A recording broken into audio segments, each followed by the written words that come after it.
C'est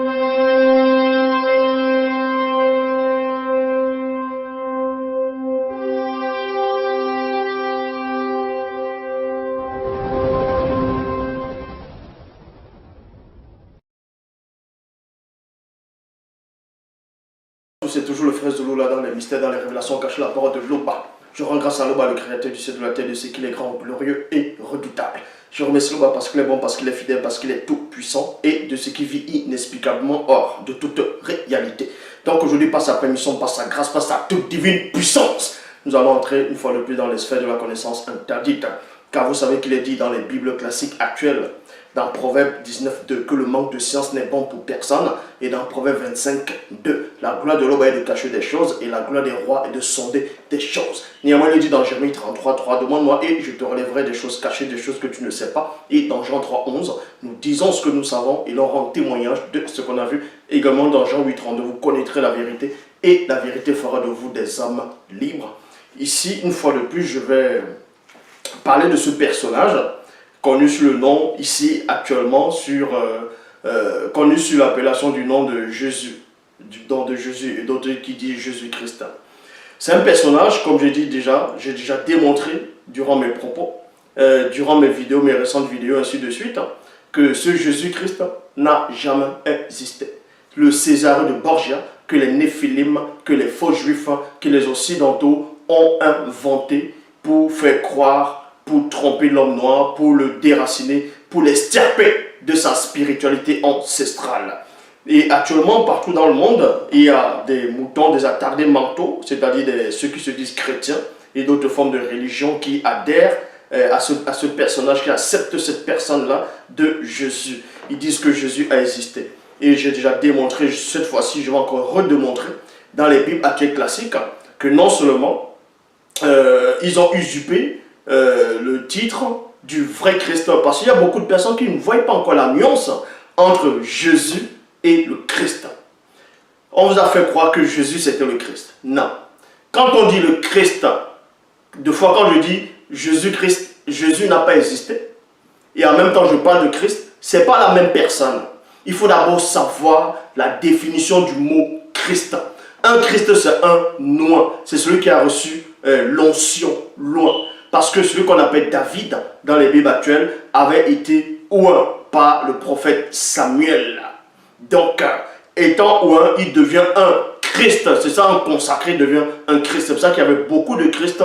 Mais, ne pas confondre Jésus, le personnage inventé, et le Christ. Le Christ ne savait pas dire Jésus. Enlevez ça de votre tête. Si je parle de Christ, du vrai Christ, je ne suis pas en train de dire qu'il y a un vrai Jésus-Christ. Non. Jésus-Christ n'existe pas. Ça, je l'ai démontré. Et je vais encore vous le redémontrer maintenant. Pour cela, on va commencer par la généalogie d'abord de ce Jésus-là. Beaucoup de personnes doivent vérifier. Parce que déjà le titre, ça va troubler beaucoup de gens qui vont dire mais il est en train de parler contre Jésus, donc il est en train de blasphémer, c'est l'antéchrist, d'autres vont dire antichrist, d'autres vont dire c'est un blasphémateur, ainsi de suite, sans toutefois savoir du pourquoi et du comment. Dans vos propres Bibles, il est dit de vérifier en gros, il faut être comme les chrétiens de Béret, les chrétiens de Béret. Eux, ils vérifiaient, malgré que Paul venait les enseigner, malgré que Paul venait les annoncer l'évangile, ils vérifiaient néanmoins. C'est pour cela qu'il est dit dans Jean 3.11, nous disons ce que nous savons et l'on rend témoignage de ce qu'on a vu. Donc ici, vous allez vérifier après moi. Il n'y a que des moutons, des attardés mentaux qui vont mettre le pouce à l'envers, en dessous, parce que ce sont des idolâtres. Pour cela, on va dans Matthieu chapitre 1, verset 1 à 2. Dans Matthieu chapitre 1, verset 1 à 2, nous allons parler de la généalogie de ce Jésus ici. Là. Avant de connaître quelqu'un, il faut plonger dans son histoire. Il faut entrer dans sa généalogie. Et c'est uniquement dans sa généalogie que vous apprenez, dans la généalogie que vous apprenez, si telle personne a réellement existé, ou bien qui est réellement cette personne. Vous allez voir qu'il y a deux gros mensonges. Il y a beaucoup de mensonges sur l'existence de Christ, de ce Jésus. Mais il y a néanmoins deux gros mensonges sur ce personnage-là. Le premier mensonge, ça va être déjà sur sa naissance et ses origines. Et le deuxième mensonge, ça va être sur ce qu'ils ont fait croire aux gens, que ce Jésus, il est saint, il n'a jamais péché, ainsi de suite. Ici, nous allons commencer par le commencement dans Matthieu chapitre 1, verset 1 à 2. Il est dit ceci: voici la liste des ancêtres de Jésus-Christ. Ils ont rajouté Christ, ils savent pourquoi. Mais bon, voici la liste des ancêtres de Jésus-Christ. David est l'ancêtre de Jésus-Christ. Il y a virgule ici. Donc ça commence mal et ça c'est faux. David n'est pas l'ancêtre de Jésus-Christ. Je répète et je pèse mes mots. Bibliquement, même dans toutes les versions des Bibles actuelles classiques, c'est confirmé ainsi. David n'est pas l'ancêtre de Jésus-Christ. Parce que Jésus, en gros, ce personnage, on va bien dire, pourquoi je parle de ce personnage ainsi. Premièrement, pour ceux qui peut-être viennent d'arriver, ou ceux qui ne comprennent pas, on va reprendre depuis le début. Le personnage de Jésus, qu'on vous présente dans les églises réveillées, chez les catholiques, c'est les catholiques romains, c'est l'église romaine qui a inventé ce personnage-là, de Jésus. Ce Jésus-là n'existe pas. On nous a fait croire qu'il y avait un sauveur, un messie blanc, dont on le dessine aux yeux bleus. C'est l'image, c'est la reproduction du personnage qui existait, qui s'appelait Césarée de Borgia. Et ce Césarée de Borgia, selon l'histoire, c'était le fils d'un pape. Et Césarée de Borgia, c'était un homosexuel. C'est pour ça que les prêtres catholiques sont atteints par le même esprit là. Mais bon, ce personnage de Jésus n'existe pas. Les Occidentaux sont venus en Afrique, ils ont su qu'il y avait l'existence d'un vrai Christ qui n'a rien à voir avec Jésus. Je répète, l'existence d'un vrai Christ noir, africain, qui n'a rien à voir avec Jésus. Ils ont juste pris son histoire, ils ont changé les noms, ils ont changé les lieux de naissance, ils ont changé tout sur sa généalogie. Et c'est pour cela qu'ils ont fait des Bibles actuelles classiques. Et c'est en cela où il y a beaucoup de confusion, il y a des mensonges, il y a des contradictions dans toutes les versions des Bibles actuelles classiques. Donc, c'est donc le pourquoi je suis là pour rétablir cette vérité originelle. Donc, pour cela, on va commencer, comme j'ai dit, dans Matthieu chapitre 1, verset 1 à 2. On parle de la généalogie de Jésus. Et vous voyez que dans cette généalogie, il commence déjà par un gros mensonge. Puisqu'ils vous disent ici, voici la liste des ancêtres de Jésus-Christ. David est l'ancêtre de Jésus-Christ. Ça c'est faux. David n'est pas l'ancêtre de Jésus. Pourquoi? Parce que Jésus ne vient pas de la lignée, Dieu dit bien selon la Bible actuelle classique. Jésus ne vient pas de la lignée de David. Donc David lui vient de la lignée de Juda.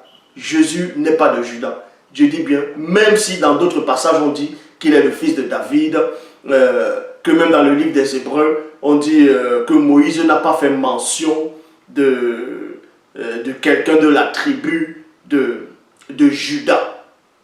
De Juda comme on va dire un grand prêtre. Mais on vous dit néanmoins, on vous fait passer, on vous fait croire que Jésus est le fils de David, donc en gros, un descendant de David, de la lignée de David, donc de Juda. Et ça, c'est faux. On va même vous le démontrer dans la généalogie.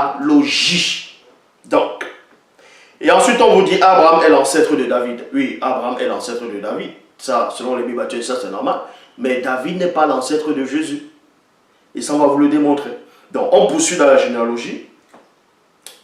Abraham est le père d'Isaac. Écoutez attentivement. Vous pouvez vérifier dans toutes les versions. Vous prenez le livre de Matthieu, même Luc, vous allez voir de là, vous prenez Matthieu. On vous dit Abraham est le père d'Isaac. Ça c'est normal, mais nous savons que Isaac n'est pas le premier fils d'Abraham, selon les Bibles actuelles classiques, c'est Ismaël. Mais ils ont écarté Ismaël, ils savent pourquoi. Bon, et moi aussi je sais pourquoi. Mais bon, Abraham est le père d'Isaac, Isaac est le père de Jacob, Jacob est le père de Judas et ses frères. Il y a point. Remarquez ici que quand ils écrivent la généalogie, ils savent exactement ce qu'ils sont en train de faire. Donc, ils commencent ici, ils disent Abraham est le père d'Isaac, Isaac est le père de Jacob, Jacob est le père de Judas et ses frères. Or, nous savons, donc on vous on vous prépare déjà mentalement pour que vous puissiez accepter le mensonge. Déjà, premièrement, Judas n'est pas le premier fils de Jacob. Parce que ici, on l'a mis ici, on dit Jacob est le père de Judas et ses frères. On vous fait, donc c'est déjà pour vous préparer mentalement, psychologiquement, de faire croire que Judas est le premier fils de Jacob, que Judas est tellement important que c'est par là où le Christ doit sortir. Et ça, c'est faux.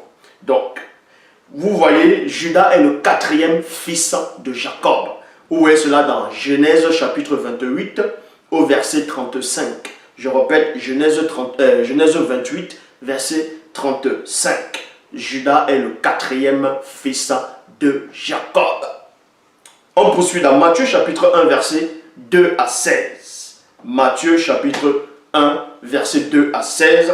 Dans Bible Parole de Vie, il est dit Abraham est le père d'Isaac, Isaac est le père de Jacob, Jacob est le père de Judas et ses frères. Point. Judas est le père de Pérez et de Zara, virgule, les mères est Tamar, point. Donc Judas a eu des rapports sexuels avec sa belle-fille en pensant que c'était une prostituée. Donc on vous fait croire déjà que votre soi-disant sauveur sort déjà d'une lignée déjà de débauche, et une lignée des gens qui sont remplis, on va dire, de confusion. Mais bon, Abraham est le père d'Isaac, Isaac est le père de Jacob, Jacob est le père de Judas et ses frères, Judas est le père de Pérez et de Zara. Les mères est Tamar. Pérez est le père de Esron, Esron est le père de Ram. Ram est le père d'Aminadad, Aminadad est le père de Nachon, Nachon est le père de Salma, Salma est le père de Boz, Boz est le père de Rahab, Boz est le père, Boz est le père d'Ophab. La mère d'Ophab est Ruth. Ophab est le père de Jessé. Donc on poursuit. Jessé est le père du roi David. Donc David sort bel et bien, selon les Bibles classiques, de la lignée de Judas. Judas qui est le quatrième fils de Jacob. Vous voyez, là c'est la généalogie. Écoutez attentivement. Donc, Jessé est le père du roi David. David est le père de Salomon, virgule. La mère de Salomon était la femme d'Uri. Selon les Bibles classiques, David a commis l'adultère. Il a fait tuer le mari, a fait tuer Uri. Uri plutôt. Et ensuite, il a pris cette femme, il a couché avec cette femme. Il y a un enfant qui était né, mais cet enfant, on vous dit que Dieu l'a fait périr. A fait périr l'enfant par rapport à la faute que David avait commise. Et le deuxième enfant qui est né de cette union, c'était Salomon. Donc, vous voyez déjà la lignée de Judas, c'est que l'insecte, c'est que la débauche, c'est que les plaisirs sexuels, ainsi de suite, désordonnés. Donc, on poursuit. Salomon était, voilà, la mère de Salomon était la femme d'Uri. Salomon est le père de Roboam. Roboam est le père d'Abia. Abia est le père d'Assa. Assa est le père de Josaphat. Josaphat est le père de Joram. Joram est le père d'Ozias. Ozias est le père de Yotam. Yotam est le père d'Akaz. Akaz est le père d'Ézéchias. Ézéchias est le père de Manassé. Manassé est le père d'Amon. Amon est le père de Josia. Josia est le père de Yekonia. Yekon et ses frères. Il y a point ici. Donc, en ce moment-là, il y a virgule. On amène les Israélites prisonniers à Babylone. Il y a point. Après cela, virgule. Yekonia est le père de Shealtiel. Shealtiel est le père de Zerobabel. Il y a point ici. Là, c'est toujours la lignée de Judas. On est en train de descendre. La tribune de Judas, c'est la lignée. David est issu là de là. Roboam, Zerobabel est issu là de là aussi. Zerobabel est le père d'Abidoud. Abidoud est le père d'Eliakim. Eliakim est le père d'Assor. Assor est le père de Sadok. Sadok est le père d'Akim. Akim est le père d'Eliud. Éléoud est le père d'Éléazar. Éléazar est le père de Matan. Matan est le père de Jacob. Il y a point ici. Jacob est le père de Joseph. Il y a point. Écoutez attentivement, il y a point. Joseph a pris Marie pour femme, virgule, et Marie est la mère de Jésus, virgule, qu'on appelle Christ. Point. Je m'arrête d'abord là-dedans. Où est-ce en quel moment il est dit ici que Marie, en gros, on vous dit en gros que Joseph est de la lignée de Judas. David est la lignée de Judas, selon les Bibles classiques. Maintenant, on vous dit que Joseph a pris une femme qui s'appelle Marie, et que Marie a accouché Jésus plus tard. Mais elle a accouché Jésus comment? Avec Joseph? Est-ce qu'elle a eu des rapports sexuels avec Joseph pour avoir cet enfant? Non. Même la Bible classique le confirme. Qu'elle était divinement enceinte et Joseph, c'était pas lui le père. Joseph n'était pas le père de Jésus. Même dans les Bibles classiques. Donc, où vient donc, qu'on vous dise que Jésus est de la lignée de David, est de la descendance de David?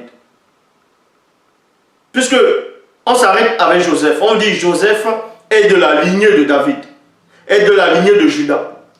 Maintenant, ce Joseph a pris une femme, et cette femme c'est Marie. Marie, elle est de quelle lignée? C'est pas écrit ici que Marie est de la lignée de Judas. C'est pas écrit que Marie elle est de la descendante de David. C'est pas écrit. Mais on va maintenant vous donner la généalogie de Marie, selon les Bibles classiques. On va vous donner de la lignée, de la branche de quel fils de Jacob Marie est issue. Bon, avant ça, on va dans Luc chapitre 1, verset 30, dans Luc 1, 26, il est dit, le 6e mois, l'ange Gabriel fut envoyé par Dieu dans une ville de Galilée appelée Nazareth. Il y a virgule ici. Verset 27 de Luc 1, dans la Bible des peuples, il est dit, auprès d'une vierge,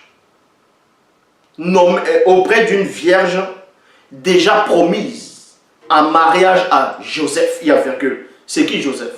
Joseph, c'est celui qui est issu de la lignée de de Judas et de David.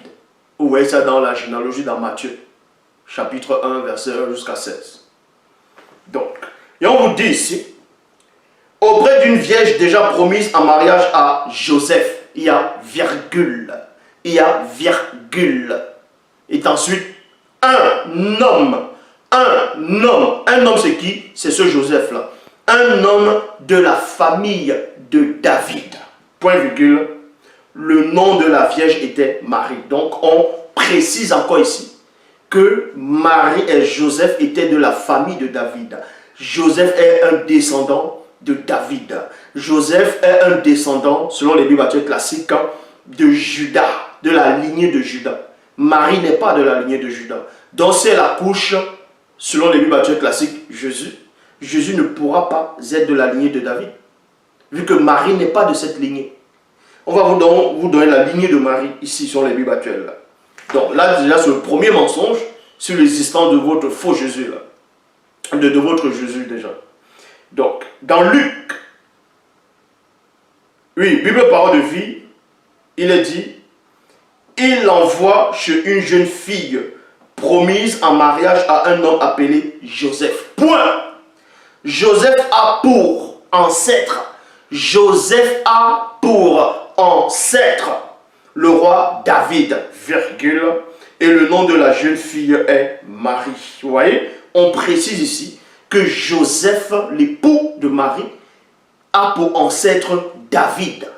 Donc, et David a pour ancêtre Judas. On poursuit. Dans Luc chapitre 1, verset 36, Luc 1, 36, dans la Bible parole de vie, il est dit, écoute, Élisabeth, virgule, Élisabeth c'est qui? c'était la future mère de Jean le Baptiste. Donc, écoute, Élisabeth, et qui est en train de parler là? On vous dit c'est l'ange Gabriel qui est en train de parler. Un ange. Donc si un ange parle, il saura dire c'est quoi la vérité. L'ange dit exactement ce qu'il est. Vous voyez des attardés mentaux, des faux pasteurs, ceux qui se disent chrétiens, pasteurs, révérends, bishop, maréchal, les gens qui viennent polluer Internet. Ah non, non, non, la Bible dit, non, vous avez mal compris le verset, non, c'est ça, Jésus-Christ est ceci, cela. Mais on vous dit que l'ange Gabriel, c'est pas le même ange Gabriel dans la Bible classique qui dit qu'il est l'ange Gabriel, il se tient devant Dieu, devant votre Dieu, qui se tient devant Dieu. Alors, l'ange Gabriel, quand il vient dire quelque chose, c'est que c'est ça, non? Selon les Bibles classiques. Alors, écoutez donc ce que l'ange Gabriel dit pendant qu'il est en train de converser avec Marie. L'ange Gabriel dit, écoute dans Luc chapitre 1 au verset 36, Bible parole de vie, écoute Élisabeth qui est de ta famille, qui est de ta famille, qui est de ta famille. Elle aussi est enceinte et elle aura un fils. Il y a point ici. Donc, dans Luc chapitre 1 verset 5, traduction Pirette Lamalena, il est dit, il était, virgule, au temps d'Hérode, roi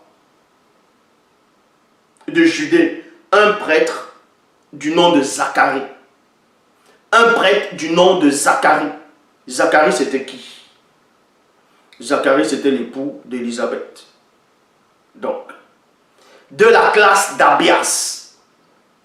Il avait une femme de la descendance. De la descendance. Si vous ne savez pas comprendre le français ou bien lire le français, vous retournez à l'école. On vous dit ici là, que Élisabeth, Zacharie avait pris une femme. Et cette femme était de la descendance d'Aaron, virgule, dont le nom était Élisabeth. Il y a point. C'est pas le même ange Gabriel qui disait que Marie est de la famille d'Élisabeth. Donc Élisabeth, elle est de quelle tribu? Élisabeth n'est pas de la tribu de Juda. Élisabeth n'est pas de la tribu de Juda. Donc, Nouvelle Bible seconde, sa femme était une descendante d'Aaron. Son fils d'Aaron, son nom était Élisabeth. Donc, vous voyez, donc Marie vient de la lignée d'Élisabeth. Et c'était des Lévis. C'était des Lévis. Donc, selon les Bibles actuelles classiques, le personnage de Jésus, je dis bien selon les Bibles actuelles classiques, est de la lignée de sa mère. Puisque c'est sa mère qui l'a accouché. Ce n'est pas Joseph. Ce n'était pas la semence de Joseph qui est entrée dans Marie pour faire sortir l'enfant. Dans la généalogie de Marie, où Christ est issu, en gros, selon les Bibles actuelles classiques, Jésus est sorti de Marie. Donc, c'est la descendance, c'est les ancêtres, c'est la lignée de Marie qui compte dans la généalogie. Et Marie, elle est de la tribu de Lévi. Tout comme sa parente Élisabeth. Donc, Marie étant Lévi, le Jésus qui sort, lui aussi devient un Lévi, selon la chair. Il est Lévi et non Judas. Puisque il n'y a pas le sang de Judas en lui. La semence de Judas n'est pas en lui. David a quoi avoir là-dedans? Joseph est de la lignée de David. Joseph est de la lignée de Judas. Et Joseph n'a pas eu de rapport sexuel, selon les Bibles actuelles classiques, avec Marie pour avoir votre faux Jésus là. Donc, voici la Bible, votre propre Bible qui confirme que Jésus n'est pas de la lignée de David. Donc, il n'est pas de Judas. D'arrêter de faire croire aux gens le lion de la tribu de Judas, tout ça c'est faux. C'est le christocentrisme. Point. Donc, on poursuit. Là, c'est toujours la phase 1. Sur le mensonge de sa naissance, de sa généalogie. Déjà, il y a un gros mensonge. On vous fait croire que c'est le lion de la tribu de Judas.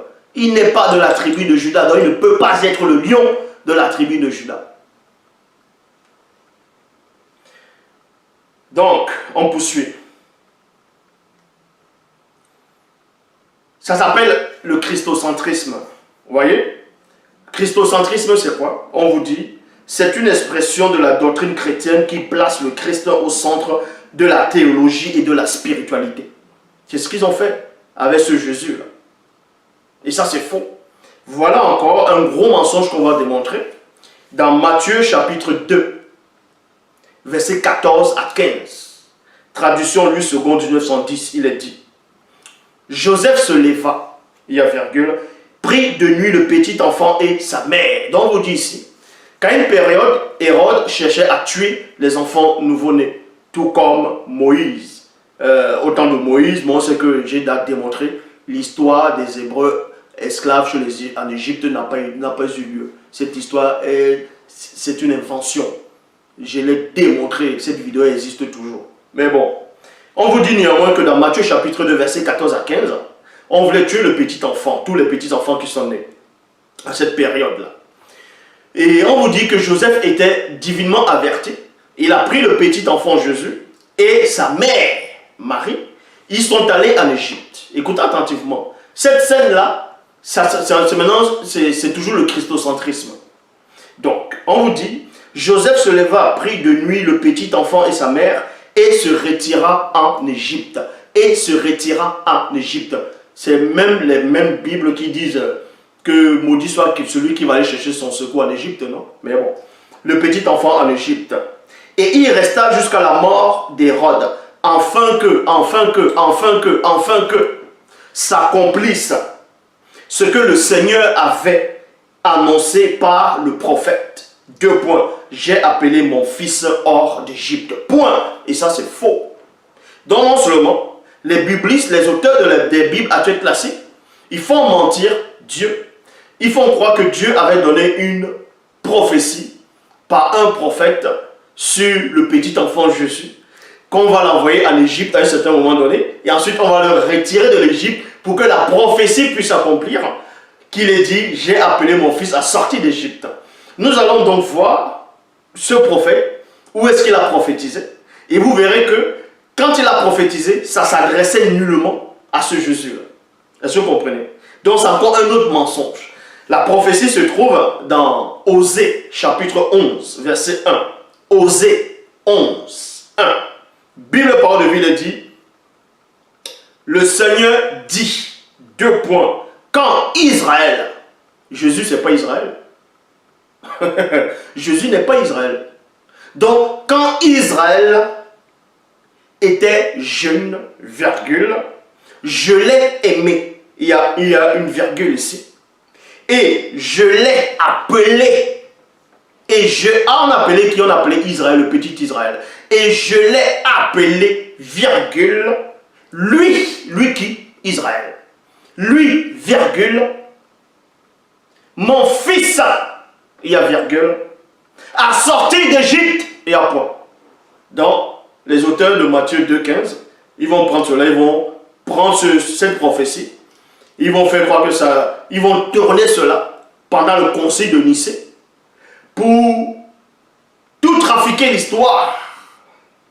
Ils vont faire croire que cette prophétie d'Osée 11, 1 s'adresse au petit enfant dont fait allusion dans Matthieu 2,15, qui est allé se réfugier en Égypte avec son père et sa mère, et ensuite on les a fait ressortir pour que cette prophétie puisse se réaliser. Et déjà, ça ne s'est pas réalisé parce que ce Jésus-là n'a jamais existé. N'a pas existé. Donc, c'est le premier point. Parce que c'est le christocentrisme. C'est un mensonge volontaire pour faire croire aux gens que Jésus existe et que même les prophètes ont prophétisé sur lui. Donc, vous pouvez donner tous les versets que vous voulez dans Ésaïe 9,5, un enfant nous est né, un fils nous est donné, la domination reposera sur son épaule, on l'appellera admirable conseil, Dieu puissant, Père éternel. Ça c'est faux, ça c'est faux.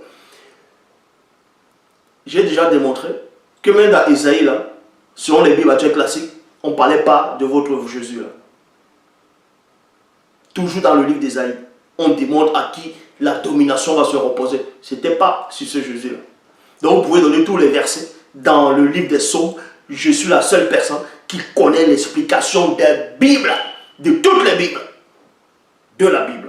Donc, Matthieu 2,15, c'est un mensonge, puisque il n'est pas là en Égypte pour le faire sortir pour que Osée 11, 1 puisse se réaliser, puisque dans Osée 11, le prophète là n'a pas prophétisé sur un enfant Jésus, il a prophétisé sur le peuple d'Israël. Est-ce que vous comprenez? Il a prophétisé sur le peuple d'Israël qui allait en Égypte, et là-bas, là, on l'a fait sortir. Vous pouvez bien lire Osée. Mais sauf que cette prophétie même, dans Osée, c'est faux. Parce que je démontre aussi que c'est faux, parce que les enfants d'Israël n'ont jamais subi l'esclavage en Égypte. Cet esclavage-là n'a jamais eu lieu. Je l'ai démontré, ça c'est encore un... Donc ils ont pris un mensonge pour faire encore un autre mensonge. Bible en français courant. Quand Israël était jeune, virgule, je me suis mis à l'aimer, dit le Seigneur, virgule, et je l'ai appelé, il y a une virgule, lui, mon fils, virgule, à sortir d'Égypte. Osée, chapitre 11, verset 2. Ça poursuit par rapport à celui qu'on a fait sortir d'Égypte. Dans Osée, chapitre 11, verset 2, Bible de la liturgie, quand je l'ai appelé, virgule, on a appelé qui? Le petit enfant. On a appelé qui? Le jeune Israël. Quand je l'ai appelé, il s'est éloigné pour sacrifier au Baal et brûler des offrandes aux idoles. Montre-moi donc un passage dans les Bibles classiques où on dit que ce Jésus-là, quand il est sorti de l'Égypte, il allait adorer les Baals. Puisque c'est deux petits enfants. Donc, quand vous lisez un passage, ne prenez pas juste un verset qui vous arrange, vous oubliez la suite. Donc, ça c'est un mensonge. Donc, ça c'est le premier point. Déjà, le premier point, il y a déjà un mensonge sur sa généalogie. Et un mensonge sur son existence, sur des prophéties qu'on prend à gauche, à droite, des prophéties même inventées, même qu'on va prendre pour encore aller inventer une autre histoire. Donc, deuxième phase, ils font croire aux gens que Jésus est saint et qu'il n'a jamais péché. Et je vais vous démontrer, même toujours dans les Bibles classiques, que votre Jésus n'est pas saint. Et il a péché et il a menti volontairement. Oui, c'est écrit. Donc, dans Luc chapitre 24, au verset 13 à 15, on vous dit que Jésus avait ressuscité. Qu'il avait ressuscité. Et qu'il était... il a ressuscité. Et ça se passait, un moment, il y avait deux disciples qui étaient sur le chemin de Maïs. Ils étaient en train de cheminer et parler des événements qui s'étaient déroulés, récemment déroulés. Et Jésus est venu au milieu d'eux, ils ne l'ont pas reconnu. Parce que les yeux étaient empêchés de le voir. Donc dans Luc chapitre 24, verset 13 à 15, il est dit, le même jour, deux disciples faisaient route vers un village appelé Emmaüs. Il y a virgule ici. À 2 heures de la marche de Jérusalem, et ils allaient entre eux de tout, et ils parlaient entre eux de tout ce qui s'était passé. Or, tandis qu'ils s'entretenaient et s'interrogeaient, Jésus lui-même s'approcha et il marcha avec eux. Il y a point ici. Dans Luc chapitre 24, verset 28, Bible, parole de vie. Donc, on vous dit, pendant qu'ils étaient en train de cheminer, ce Jésus-là, ce personnage inventé, il pose la question à deux disciples. Il dit, mais qu'est-ce qui se passe? Pourquoi vous êtes comme ça? Et les disciples lui disent, mais es-tu la seule personne ici qui se journaliste, ici, là, qui sait pas ce qui s'est passé? Il dit quoi? Il dit, bon, on a tué le Christ, tout ça. Bon, il raconte. Après, maintenant, ce Jésus est en train de les expliquer que vous êtes là à comprendre les Écritures. Ne fallait-il pas que le Christ souffre, tout ça, qu'il meurt, il revient dans la gloire? Bref. Maintenant, au moment où, parce que les disciples devaient arriver dans une maison, dans un lieu où les autres disciples s'y trouvaient.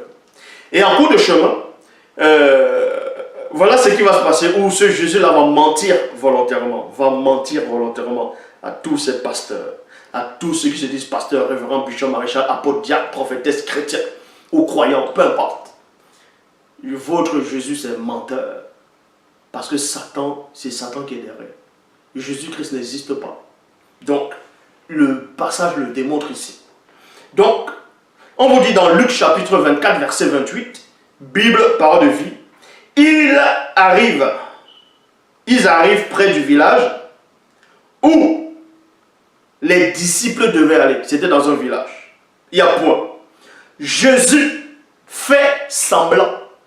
Jésus fait semblant. Est-ce que c'est Zoula qui a écrit ça là? Non. Est-ce que c'est Zoula qui a écrit ça là? Non. C'est les auteurs des Bibles. N'est-ce pas? Vous, beaucoup disent que non, Luc avait le Saint-Esprit. Mais ce n'est pas le même Luc qui dit dans Luc chapitre 1, verset 1 à 3. Plusieurs ayant entrepris de composer des récits des événements qui sont accomplis parmi nous, il m'a aussi semblé bon après avoir fait des recherches exactes et de te les exposer par écrit d'une manière suivie, excellent Théophile. Mais bon, Jésus, on vous dit ici, Jésus fait semblant d'aller plus loin. Donc il a fait semblant d'aller plus loin, alors qu'il voulait aller dans ce village-là, aller voir les autres disciples. Mais il a fait semblant d'aller plus loin. Mais vous n'avez pas besoin de sortir de Saint-Cyr, d'Advart.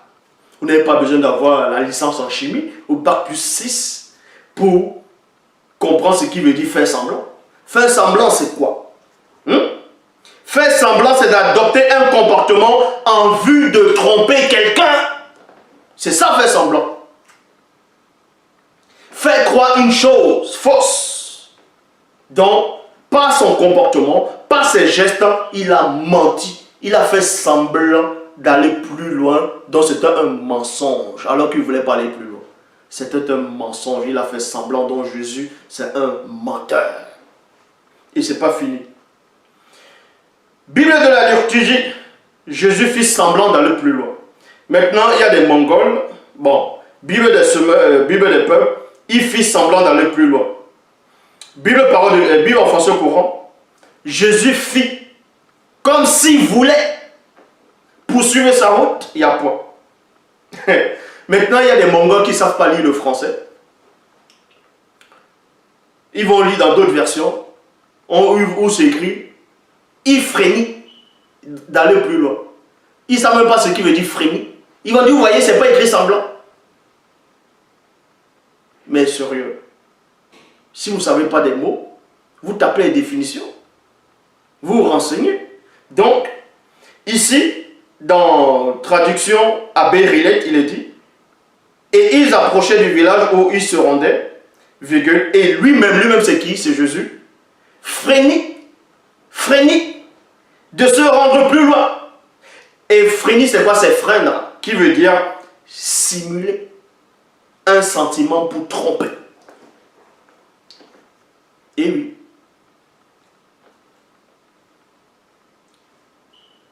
Un sentiment pour tromper. Donc Jésus, c'est un trompeur. Tout comme son père Satan. Et oui. Tout comme son père Satan. Parce que Satan, c'est Satan qui est derrière cette invention de ce Jésus. Donc,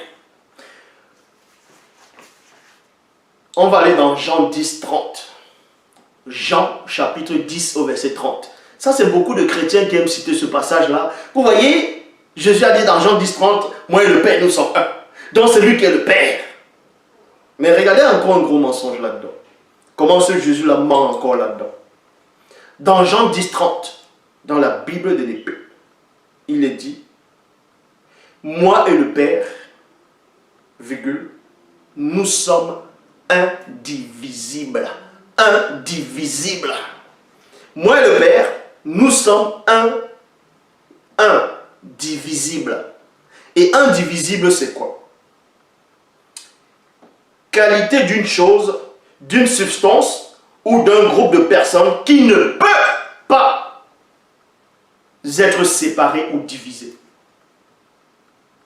Et oui, ou abandonnés.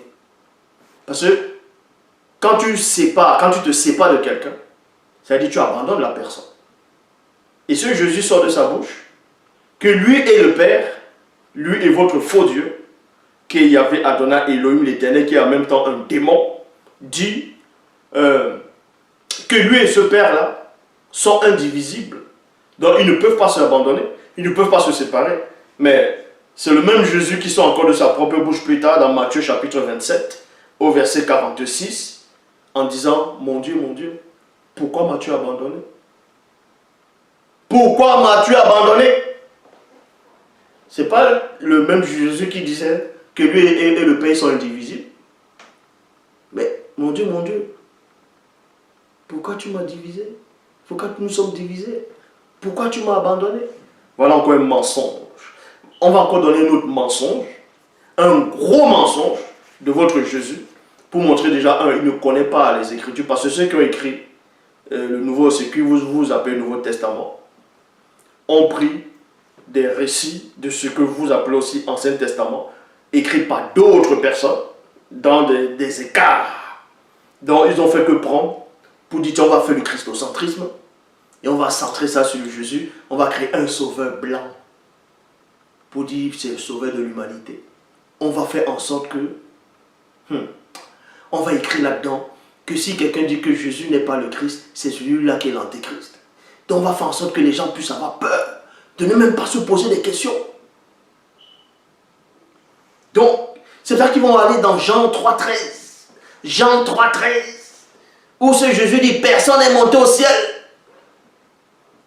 Quand il parlait à Nicodème, que personne n'est monté au ciel. Donc vous voyez la méconnaissance. Donc on va lire ici. Dans Jean 3,13, Bible en français courant, personne n'est jamais monté au ciel, virgule, excepté le Fils de l'homme qui est descendu du ciel. Il y a deux gros mensonges et deux grosses confusions dans les propos de votre Jésus là, qui n'existent même pas. Vous allez voir. Les autres passages, je vous donne même ça cadeau. Mais de Jean 3,13 là, ça je ne laisse pas ça.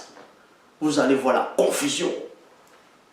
Donc, déjà on vous fait croire que votre Jésus dit dans Jean 3,13 que jamais aucun homme n'est monté au ciel. Il y a virgule. Je m'arrête d'abord dans la virgule. Or, quand vous lisez dans 2 Rois, chapitre 2, verset 11, il est dit, alors qu'il continuait à marcher tout en parlant, c'était Élie et Élisée.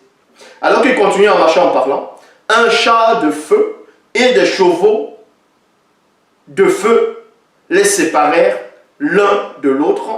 Et Élie c'était qui? C'était un homme. Élie c'était un homme. Et Élie monta au ciel. Élie monta au ciel. Et votre faux Jésus vient, il dit personne n'est jamais monté au ciel. Et on fait croire que parce que c'est Jésus qui doit dire ça, donc 2 Rois c'est faux. Regardez encore la confusion il aurait même pu s'arrêter là. Mais il va encore l'homme qui vit inexplicablement hors de toute réalité. Quand tu viens apporter l'antivérité, il te confond par le mundi. Il envoie l'entité des châtiments en charge du domaine de la nature. Il te donne, et tu restes dans ta propre confusion. Donc déjà, il y a la première confusion. Il fait croire qu'aucun homme n'est jamais monté au ciel.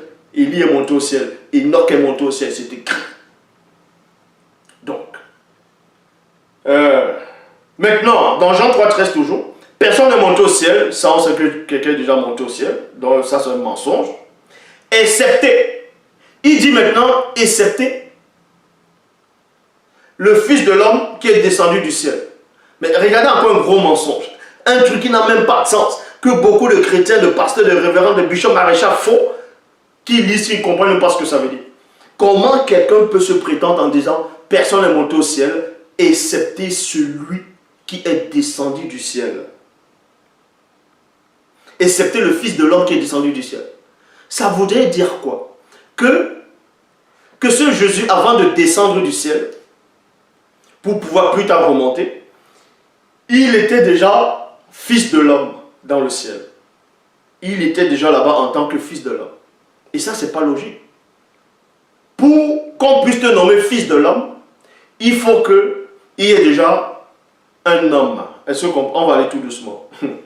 Pour qu'on puisse nommer quelqu'un fils de l'homme, quand on dit fils, on n'a pas dit père. On dit fils de l'homme. Ça veut dire qu'il y a d'abord un modèle, un premier modèle qui est l'homme. Et maintenant cet homme a beaucoup de fils, a beaucoup d'enfants.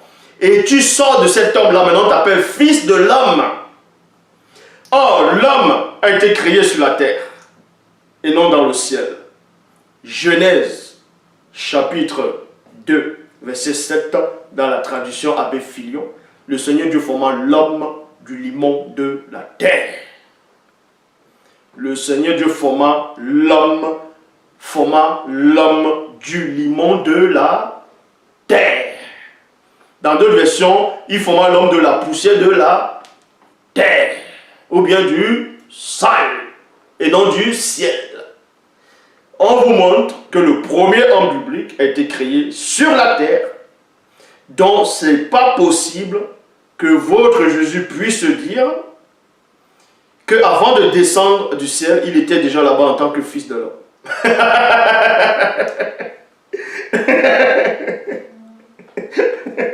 Donc, le premier homme l'a accouché dans le ciel. Après, mais comme... Non mais sérieux, soyez un peu logique. Soyez logique. Comment des hérésies comme ça peuvent être racontées? Et des gens qui, certains ont même fait des études, ils sont tellement envoûtés par cette idole de Jésus. C'est cette abomination qui n'existe pas.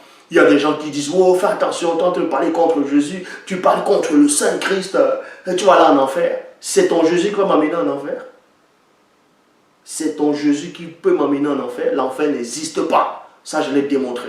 Donc, arrêtez de lire vos Bibles n'importe comment. D'Apocalypse chapitre 20, verset 10. Et le diable qui les séduisait fut jeté dans le temps de feu de soufre, où sont la bête et le faux prophète seront tourmentés. Qui vous dit que l'enfer existe? Ça, je l'ai démontré, ça n'existe pas. Dans votre propre Bible, quand le peuple d'Israël brûlait, envoyait les gens à Moloch, c'est-à-dire il faisait des sacrifices humains, il brûlait les enfants, il brûlait les gens pour des sacrifices. Votre propre Bible, votre propre faux Dieu a dit quoi là-dedans? Il a dit, ce sont des pratiques qui ne sont même pas venues dans sa pensée. Donc votre Dieu a une pensée. Donc des pratiques, des choses qui ne sont même pas venues dans sa pensée. Dans la pensée de brûler quelqu'un. De livrer quelqu'un dans le tourment du feu comme ça. Certes, vous allez me parler de Sodome et Gomorrhe. Donc vous comprenez ici, Jésus-Christ n'existe pas. Parce que sa généalogie, le christocentrisme et tout ça, c'est faux. Libre à vous de croire ce que vous voulez. Et je vous le dis, l'enfer n'existe pas. Jésus-Christ n'existe pas. Votre faux Dieu que vous adorez dans toutes les religions, c'est un démon. Je le dis, le seul véritable créateur, c'est Loba, qui vit inexplicablement hors de toute réalité. Donc, dans Daniel chapitre 2, verset 11, il est dit, il y avait un roi qui avait... Bon, il était troublé. Mais on vous dit ici, la chose que le roi demande... Non, la chose que demande le roi est difficile. Il n'y a personne, en gros, il n'y a aucun homme qui puisse l'indiquer au roi, excepté les dieux, excepté les dieux dont la demeure n'est pas parmi les hommes. Donc, ça voulait dire quoi? On vous fait croire que Christ était Dieu avant de descendre sur terre. Ils vont prendre en Philippiens 2, 5 à 7 et à 9. Et on voit les sentiments qui étaient en Jésus. Christ, lequel existe en forme de Dieu, n'a pas regardé comme il peut arracher d'être égal à Dieu, s'est dépouillé, lui-même prenait forme de serviteur, devenant semblable aux hommes, ayant pareil comme un simple homme, s'est humilié, s'est rendu obéissant jusqu'à la mort, et même jusqu'à la mort de la croix. N'importe quoi. C'est pas lui-même qui sort de sa bouche, qu'il existait déjà avant de descendre en tant que fils de l'homme. Et c'est même pas logique. C'est écrit dans Jean 3,13, personne n'est monté au ciel, ça c'est faux, excepté le fils de l'homme qui est descendu du ciel. Donc il dit par là que c'est le fils de l'homme qui est descendu du ciel pour pouvoir remonter plus tard. Le fils de l'homme ne peut pas descendre du ciel. Ça voudrait dire que le premier homme, qui est le père de tous les fils des hommes, aurait été créé directement, même son corps physique, dans le ciel, ou bien dans votre royaume des cieux.